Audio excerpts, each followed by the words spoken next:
Tenali rowdy షీటర్ల ఘటనలో YCP చేస్తున్న రాజకీయాలపై కంటతడి పెట్టిన కానిస్టేబుల్ చిరంజీవి భార్య. కానిస్టేబుల్ చిరంజీవిపై దాడి చేసిన రౌడీ షీటర్లు దళితులు అంటూ వైసీపీ కుల రాజకీయం. నా భర్త బీసీ, నేను ఎస్సీ అంటూ మీడియా ముందుకు వచ్చిన కానిస్టేబుల్ చిరంజీవి భార్య. వైసీపీ నేతల తీరును తప్పుపడుతున్న మహిళలు, ప్రజా సంఘాలు. రౌడీ షీటర్లు, గంజాయి అమ్మేవారికి సైతం వైసీపీ నాయకులు ఎలా సపోర్ట్ చేస్తారనే ప్రశ్న.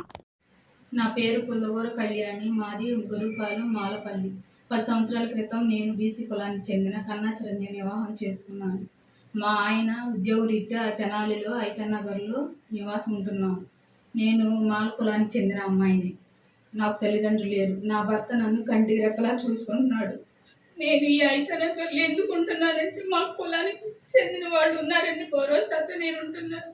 నా భర్త పడుతుంది పోలీస్ స్టేషన్లో వర్క్ చేస్తున్నారు. నా భర్త ఇంటి బయలుదేరే క్రమంలో సమయంలో రౌడీ షీటర్లు దాడి చేసి మారున ఆయుధాలతో చంపబోయారు.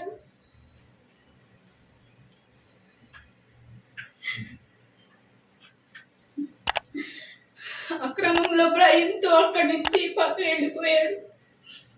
వాళ్ళు పలు కేసుల్లో నేరస్తులని తెలిసింది. ఆ రోజు దళిత సంఘాలు, రాజకీయ నాయకులు ఏమైపోయారు. మా ఆయనకి ఏమైనా జరిగితే మేము, మా పిల్లలు ఏమైపోయారు. నా భర్త ప్రాణాలు దక్కడం నాపై చూపింది అయితే నేను భావిస్తున్నాను. రౌడీ షీటర్లు ప్రోత్సహించమని కుల సంఘాలు, రాజకీయ నాయకులకు అంబేద్కర్ చెప్పారా? రౌడీ షీటర్లు దళితులు అయితే నేను దళితులని కాదా? నా భర్త బీసీ దళితుడు కాదా? ఆ రోజు రౌడీ షీటర్ దాంట్లో నా భర్తకి ఏమన్నాయి? దళిత సంఘాలు, రాజకీయ నాయకులు నాకు ఏమని సమాధానం చెప్తారు? నా కుటుంబాన్ని పోలీస్ శాఖ చాలా అండగా నిలబడింది. రౌడీ షీటర్ పై ఇలా ఉక్కుపాతం మోపడం, నాలాగే మరో మహిళకు ఇలా అన్యాయం జరగదు.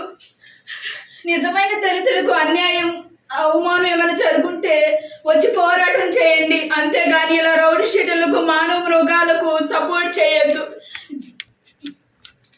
మీ అందరికీ దళిత సోదరి విన్నపం. జై భీమ్.